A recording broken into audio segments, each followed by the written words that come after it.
He told me he was going to a tech conference. I followed his tagged location and found him at a jazz bar. I walked in, sat behind them, and ordered a drink named after the song they were dancing to.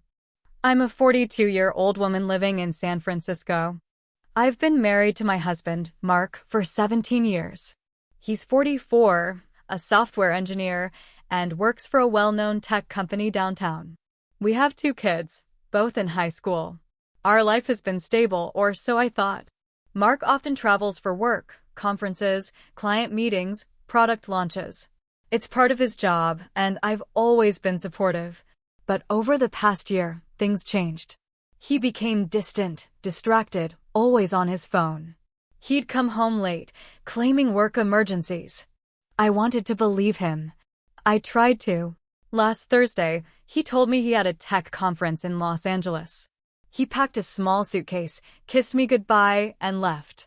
I went about my day, trying to ignore the nagging feeling in my gut. That evening, while scrolling through Instagram, I saw that Mark had posted a story. It was a short video of a jazz band playing in a dimly lit bar. The caption read, "Unwinding after a long day." Curious, I tapped on the location tag, the Velvet Lounge. I was puzzled. The Velvet Lounge is in San Francisco, not Los Angeles. My heart sank. I double-checked the location, hoping I was mistaken.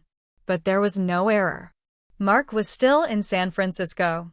He had lied about going to a conference. I felt a mix of emotions, confusion, anger, betrayal. I needed to see for myself. I got dressed, called a friend to watch the kids, and took a cab to the Velvet Lounge. The bar was cozy, with a warm ambience. A jazz band played softly in the background. I scanned the room and spotted Mark at a corner table, laughing with a woman I didn't recognize. They were dancing to At Last by Etta James. I approached the bar and ordered a drink named after the song. The bartender nodded, seemingly familiar with the request. I took a seat at a table behind them, sipping my drink, watching them. After a while, I stood up, walked over to their table, and said, "At last, we meet." Mark's face turned pale. The woman looked confused. "Care to explain?" I asked. He stammered, trying to come up with an excuse, but I wasn't having it. I turned to the woman and said, "You might want to ask him about his wife." Then I walked out, leaving them both in shock. The next day, Mark tried to call me multiple times, but I didn't answer. I needed time to think. I contacted a lawyer and started the process of filing for divorce. I also made sure to gather all the evidence of his infidelity. I moved out of our apartment and stayed with a friend while I sorted things out. Mark continued to try and contact me, begging for forgiveness, but I was done. A few weeks later, I decided to share my story on Reddit, under the subreddit r/ProRevenge. I detailed everything, from the lie about the tech conference to the confrontation at the jazz bar. The post gained traction, with many users praising me for standing up for myself. Some even shared similar experiences. It felt empowering to share my story and connect with others who had gone through similar situations. It's been a year since that night at the Velvet Lounge. I'm now living in a new city, working a job I love, and surrounded by supportive friends. I've learned to trust my instincts and value myself. Mark is a chapter in my life that's closed, and I'm looking forward to the future. Revenge doesn't always have to be dramatic. Sometimes it's simply living your best life and leaving the past behind. To anyone going through a similar situation, know that you're not alone. Trust your gut, stand up for yourself, and remember that you deserve honesty and respect. Life has a way of working out, and sometimes the best revenge is moving on and thriving.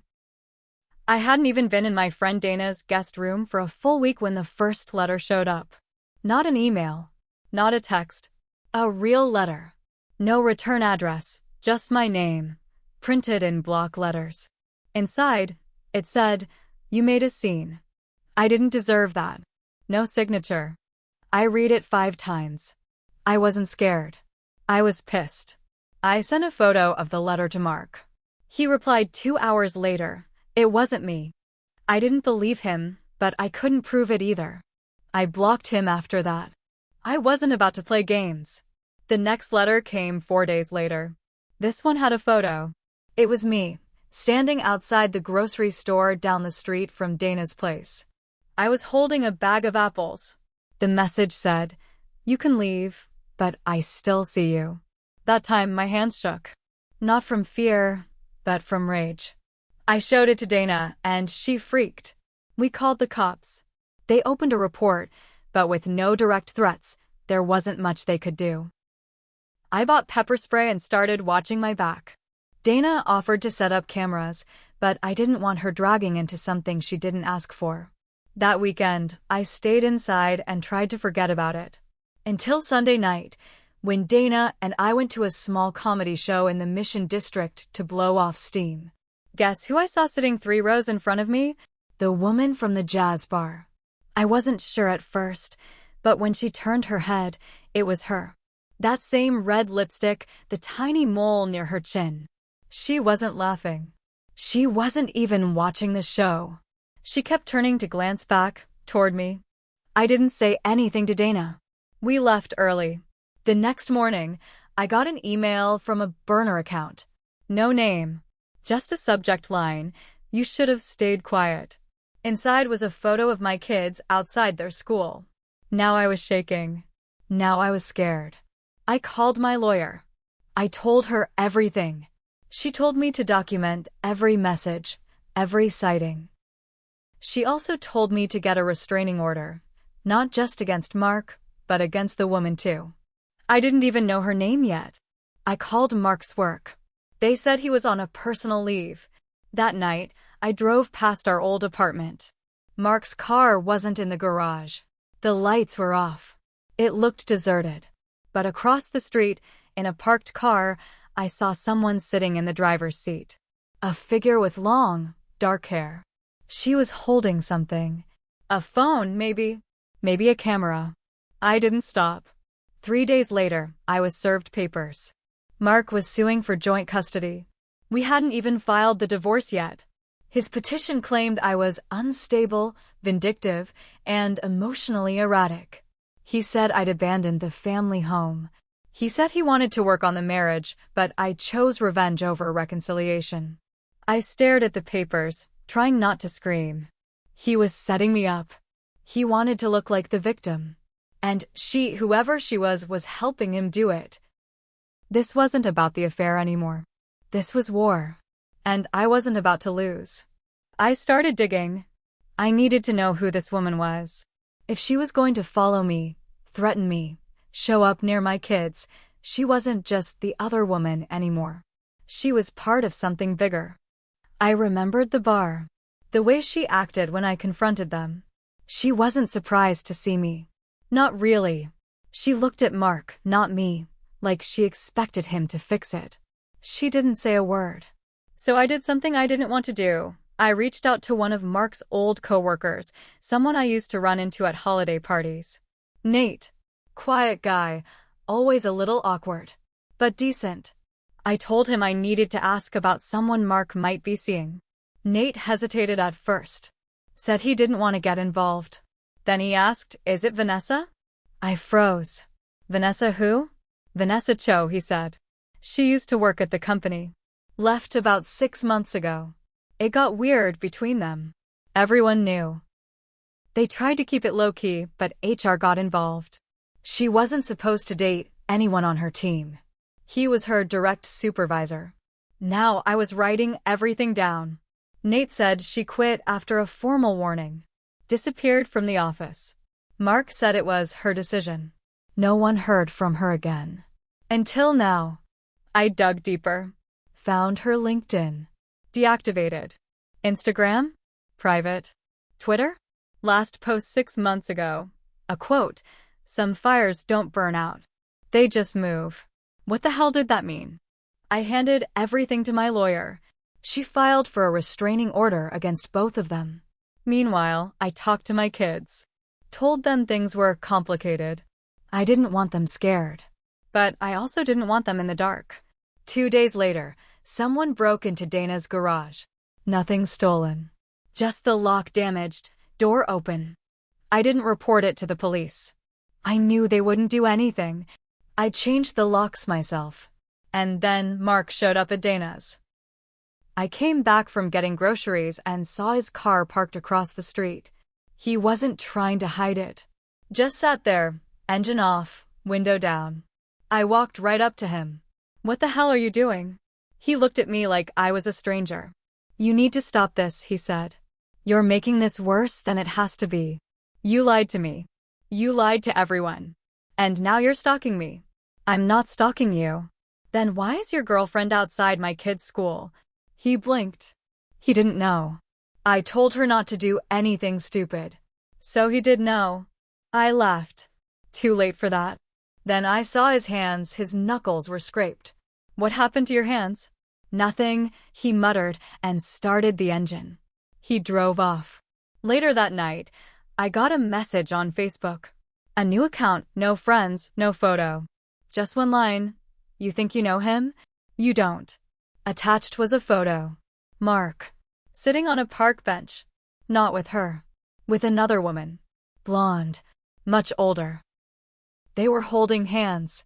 It wasn't Vanessa. It wasn't me. There was a third woman. And I had no idea who she was. I stared at the photo all night. I zoomed in, looked at every detail. Her hair was tied back. She wore a long beige coat and flats. The kind of woman you wouldn't look at twice.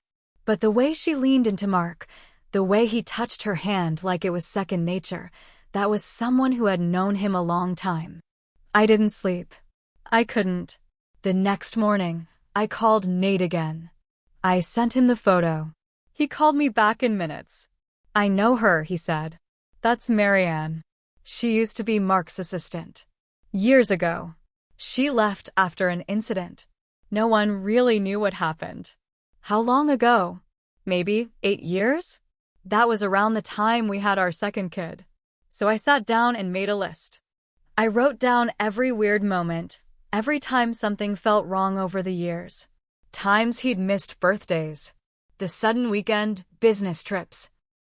The time he said he was going to visit his sick mom, but never actually went. There were gaps in his stories. Always had been. I just hadn't been looking. I looked up Marianne. It took some digging, but I found an old tax record with her full name. Then I found an address. I didn't go there. I printed it out and handed it to my lawyer. I wasn't going to make the mistake of confronting someone alone again. The custody hearing came quicker than I expected. Mark showed up with a clean haircut and a soft blue sweater. Vanessa wasn't there, but I noticed a woman sitting in the back. The blonde. Marianne. She didn't look at me. Mark's lawyer painted me as unstable. Said I was paranoid, emotionally reactive, and prone to obsessive behavior. They brought up the confrontation at the jazz bar. The screenshots of Reddit. Said I was publicly humiliating him. But they underestimated how much I prepared. My lawyer handed the judge a stack of printed threats. Photos. Reports. Witnesses. The restraining order filings. And the final blow, she requested a subpoena for Marianne.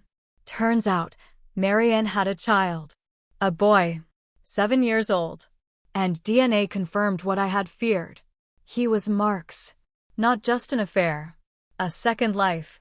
Mark's face dropped. He didn't know I had the results. He didn't know I'd tracked it that far. The courtroom went silent when the judge read it. I didn't look at him. I looked at the judge and said, "I just want my kids safe. I don't want them around a man who can live this many lies without blinking." Mark lost custody. Supervised visits only. Vanessa disappeared. No one's seen her since the hearing. Marianne moved out of state 2 weeks later. And me? I stayed quiet. No more Reddit. No more posts. I took the win and focused on my kids. Until last week. I got a message in the mail. No return address. We both made mistakes. But you were always better at hiding them. Inside was a flash drive. I plugged it in. Recordings. Audio clips. Phone calls. Some were Mark. Some were me. On one of them, I said something I forgot I even said 2 years ago after a bad fight. I was crying. I said, "Sometimes I wish he'd just disappear. I'd be better off without him." I don't know who sent it. Maybe Marianne. Maybe Vanessa. Maybe Mark himself. Maybe someone I never even knew was watching. But now I live knowing someone out there knows my worst moment. Knows I meant it. And if I'm being honest, maybe I did. We all played a part. Some of us lied. Some followed. Some stayed too long. And some of us are still watching, waiting for the next move. This story doesn't end with healing. It ends with silence. And silence, I've learned, is where the real damage lives.